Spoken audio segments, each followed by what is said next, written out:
All right, guys, today we are going to find out how good the Friedman JEL 20 really is.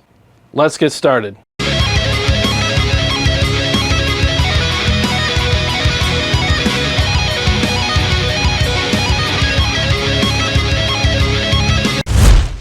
Well, thanks for joining me for today's episode. So I figured, I did this episode on the Friedman JEL the other day, and it got a lot of views. Thank you so much for those who watched. I hope you enjoyed watching the video. Looks like you did. Got a lot of good comments and positive feedback on it, so thank you very much for that. But I'm curious, and I'm sure you are as well, how does the Friedman JEL 20 compare to, other amps like the MT15, which in my opinion is at least in the top 3 as far as lunchbox amps go. And I also have the Mesa Mark 525 behind me. And I'm just gonna compare this amplifier to those amps and just for giggles and see how they, differ from each other and see which one suits at least my taste the best, for what it's worth anyways. And of course, most importantly, which one suits your taste the best. So in this comparison, pay attention to the bottom of the screen here. When you see the MT15, I'm playing that. When you see the Mark 525, I'm playing that. And when you don't see anything down there, that means I'm playing the Friedman JEL 20. So before we get started with the shootout, I'm going to dial in channel 2, which is more my speed, on this amplifier. I'm going to dial it in and get it as brutal and nasty and aggressive as I can get it. And I already have the other amps dialed into their best settings as far as I'm concerned. I've owned these amps for years. I know exactly how to dial these amps in. I'm very familiar with them. So I'm going to go ahead and post pictures of those settings right here, so that you can have a better understanding of how they are dialed in. And the settings will not change throughout the video at all. As I said, these are pretty much holy grail settings on these amps as far as I'm concerned. So let's go ahead and dial in the JEL 20 right now. And I will be boosting it with the Oddbox by Warm Audio, which is becoming one of my favorite overdrive pedals.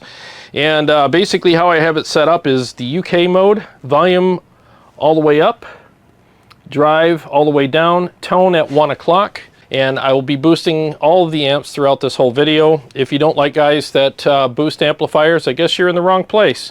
I boost all my amps, and it's just the way it is, and I'm sure a lot of you do as well. So let's go ahead and dial in the JEL 20 now.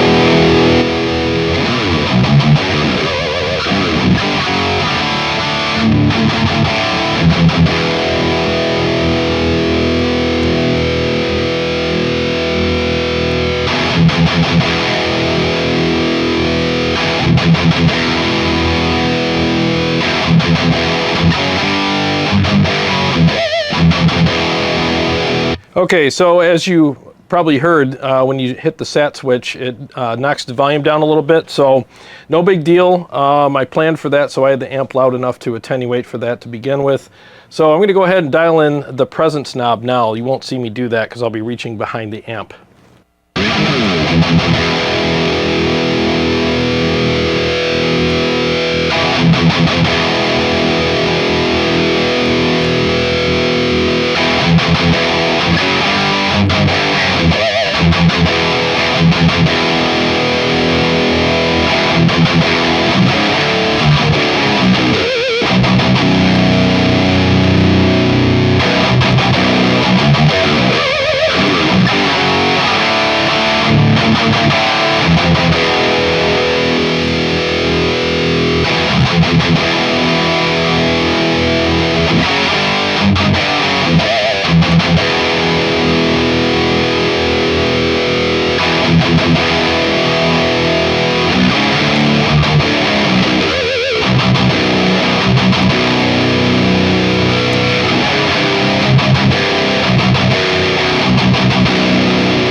Well, that sounds pretty freaking good if you ask me. It's thick, it's aggressive, it's full sounding.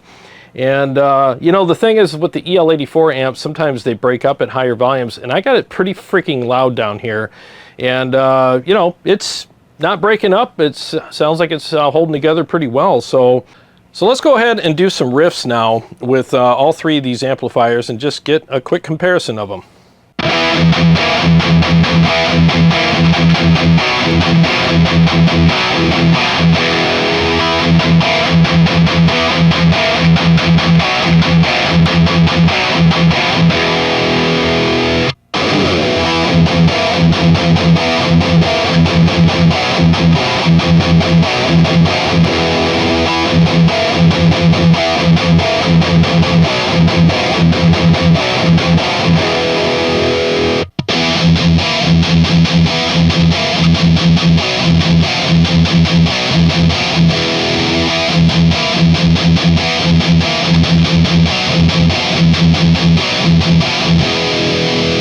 All right, so as far as I'm concerned, the Friedman sounded the best in this particular shootout. It honestly did.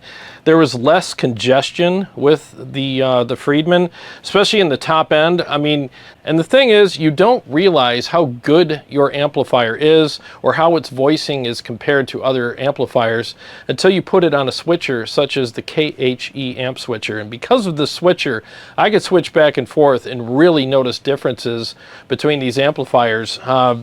You know, I mean, when you hook your amp up to your cab and quickly hook another one up, I mean, your ears forget what each amp sounded like, but in a direct comparison, things really stand out. Now, I really do like the PRS MT15 and the Mesa Mark 525. I always thought those were the best amplifiers in their class. And I think, and again, in my opinion, as far as the high gain stuff goes, they just got knocked down a peg by the Friedman JEL20. I mean, I'm surprised, I really am, because if you watch my channel enough, you know that I'm not the biggest Friedman fan. I always think that their amplifiers are good. They usually don't work for me though, and I think they're a bit overpriced for what they offer. But in this instance, I'm really liking the Friedman a lot better than these other two amplifiers, because the top end in this amp is a lot better. There's not all this congestion, especially when you compare it to the MT15. As soon as I switched to the MT15, I was like, wow, there's a lot of congestion going on in the top end. There's some fizz, and you don't realize it until you compare it to something like the Friedman here. All that fizz really stood out to me. I don't know about you guys, but in the in-ears here, I can hear all of it. It's not a bad thing. Every amp's voiced differently, and they all sound pretty good, but again, when you compare them side by side with the switcher, that's when you realize the big differences between these amplifiers. So you got a lot more clarity and articulation out of the Friedman. You really do. I mean, it is pretty obvious. Let's do another riff with these amps now and see if we can expand on that a little bit more.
Man, I'm surprised. I mean, I expected there to be a difference between these amplifiers. I really did, but I didn't expect it to be that big of a difference. And I definitely didn't expect to like the Friedman better than the other two amps. I really didn't. I'm really blown away right now because in my opinion, the MT15 has always been the reigning champ in its class. You know, the Lunchbox amp series. I mean, you know, it sounds big, it's got a great tone to it, and both channels are really good.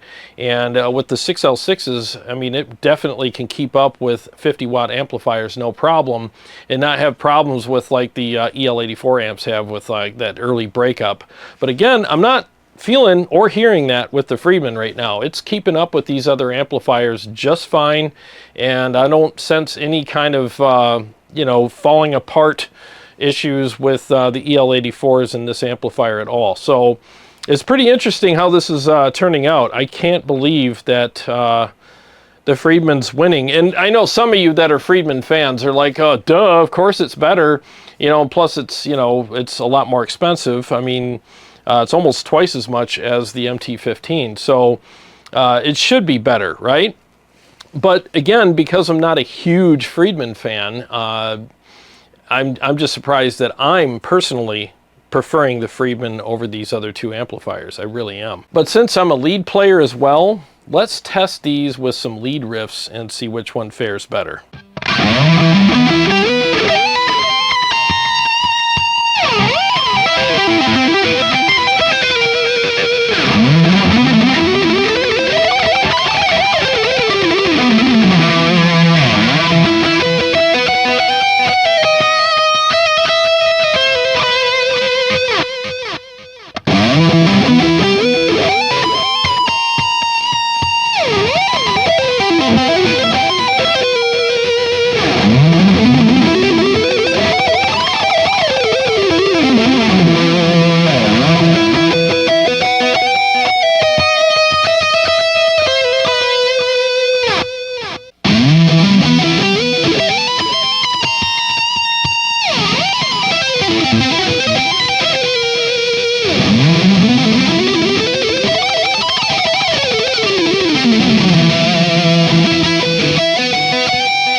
So for leads, I have to give the win once again to the Friedman. I just felt like it had more clarity.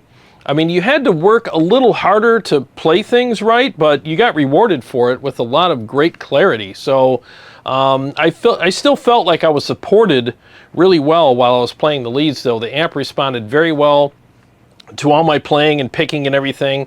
There was a lot of great note definition and separation in there, so I really felt like it was still fun to play, but I just had to be a little more on my game with that amp. But there's nothing wrong with that, obviously. I mean, if you have an amplifier that makes you a better player, I mean, what's wrong with that? What I don't like is amplifiers that give you no support and you feel like you're fighting it all the time.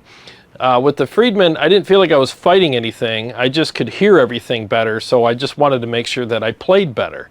There wasn't all this congestion and fizz and stuff like that going on in between the notes. It was just very clear and articulate, and you still had a great feel and response with the amp, and I just think it sounded really good, even on the leads. I mean, it just sounded really freaking good. Like I was saying in the original video that I did with this Friedman, I don't know if there's something in the air, something I ate that day, but this is the best Friedman I've ever played. And the other ones I thought were good, they just didn't gel with me very well. But man, this one is totally working for me big time. And honestly, like for the high gain stuff anyways, I think it's better than the MT15 and the Mark 525. I really do. I think it just has a better sounding top end. It's still very thick and full and articulate sounding, and there's no harshness or fizz in the top end at all. It's just very clear And I think that's something that Jake really strives for, Jake E. Lee, that is, because a lot of his playing is very intricate, and he needs that clarity to make sure that, you know, that intricacy is there, and you can hear all the little nuance and all the stuff that he does when he's writing and playing his riffs. I mean, if you listen to Bark at the Moon, I mean, that's one of the most nuance-filled riffs out there. That's why most people don't know how to play it right, because there's all these little things that he does in there, and you need an amp such as the you know, Friedman here, that will bring out all of that clarity so that everything that he's doing comes out so that you can hear it. And I just feel like with the other amps, you're not going to get that, especially with the way that they're voiced, and you have a lot of extra stuff going on with the congestion that's in the top end. I mean, again, I think those amps are really good, but when you put them on a switcher next to something like the JEL 20, I mean, that's when you really notice the biggest differences. Now let's hear how they all compare in a mix.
All right, so just for shits and giggles, I'm going to see how all three of these amps compare with the Bark at the Moon riff.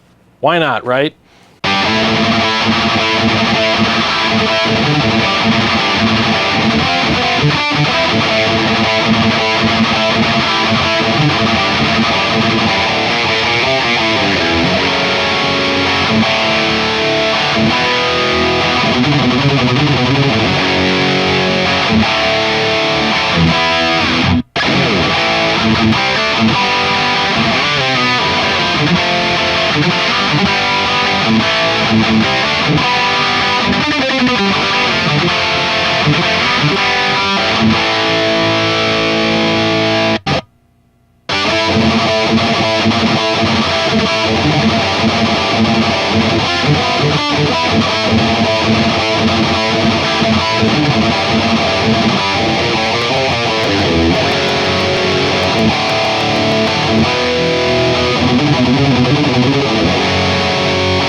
Definitely no contest there. Yeah, the Friedman definitely sounded better with that riff. I mean, it just sounded amazing. The clarity, I'm telling you, the clarity is key when you're playing certain types of music or certain types of riff. I mean, if you're playing a lot of single note stuff and maybe some big chords with not a lot of chugging or, you know, tremolo picking in between chords and stuff like that, you can get away with just about any amplifier as long as you like the tone. But if you're playing something like Bark at the Moon or stuff that needs that clarity to bring out all of those riffs and the nuance that you're throwing in there, including your mistakes sometimes, which could be a plus or a minus depending on how much you want to practice. But you'll need something like, you know, the Friedman JEL 20 here. I mean, it just brought out all that clarity and the tone. I mean, I felt like I was playing Jake's rig, you know, for that particular song. So I'm sure he plays it way better than I do. I do a couple of cheat riffs there to make that one part work, but whatever. You guys get the idea. I just think that in this particular shootout, I think it's a pretty easy victory for the Friedman. And I can't believe I'm saying this, because if you've watched this channel long enough, you know that I'm not a huge fan of Friedman stuff for reasons that I mentioned earlier. But out of all the amps that I've ever tried with the Friedman badge on them, this one works for me the most out of all of them. I mean, I like this more than the JJ, the BE100, the HBE100. I would take this amp over any of those any day. And I don't know, there's just some magic in this amp that at least it works for me. It might not work for all of you watching this, but I can tell you right now that in my opinion, as far as the best lunchbox amp on the market is concerned, the MT15 just got dethroned. I think it's this one right here. I think it's the Friedman JEL 20. I really do. And now the thing is, though, is in its class as far as price goes, the MT15 is still the best amp. But if you're just looking for the best all-around 20-watt or lunchbox amplifier, and the price isn't, you know, something that you have to worry about, I would highly recommend the Friedman JEL 20. I really would. I can't say enough good things about this amp. I mean, it just sounds and feels amazing. Well, thanks for hanging out with me, guys. I appreciate it. I hope you enjoyed the episode as much as I enjoyed making it. And if you want to get any one of these amps, if one of them stuck out to you to be your favorite in this shootout, check my Sweetwater links below in the description and help me out. You know, get an amp that you like and help me out at the same time. I get a little kickback for you purchasing something with my links, and it keeps the lights on here, literally. And you don't have to spend any more money. It doesn't cost you anything. You just click my link and buy something, and it helps me out, and it helps you out as well, because you get what you want, and I get a little kickback. So I really appreciate those who have used the link so far. Thank you so much. And yes, I will have profiles of the JEL 20 for Tonex and for the Quad Cortex very soon. So keep an eye on my website, tonewars.com, for those, and keep an eye on the channel for those as well, because I'll definitely announce those here. Well, to all my Patreon supporters and subscribers, I really appreciate you guys. Thank you so much. And if you're new to the channel, please subscribe and click the bell so that you can be notified every time I either go live or come out with another episode. I got a lot more stuff coming up for you guys, and I'll see you on the next one.